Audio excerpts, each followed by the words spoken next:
Welcome to Kenton's videos. Enjoy the video. You start by protecting your site. Back up everything and use a staging environment so changes don't break production. Measure the current speed index with Lighthouse or web page test to know your baseline. This tells you where to focus.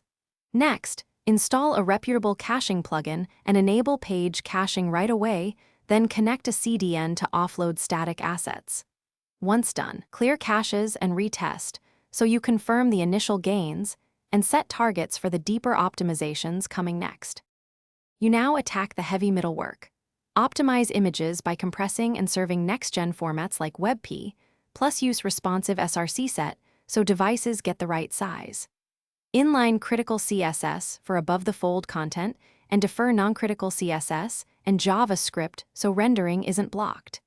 Minify and combine assets where safe, and remove unused CSS and bulky page builder modules that bloat pages. Make sure to test after each change.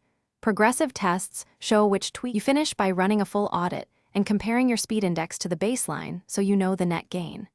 Tune hosting with modern PHP, OP cache, object caching, and faster storage, and consider a managed WordPress host if CPU or I/O is the bottleneck.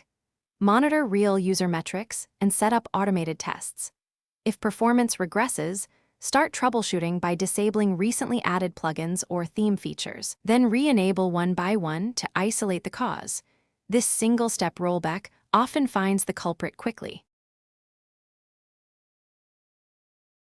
Thanks for watching. Consider subscribing if we helped you.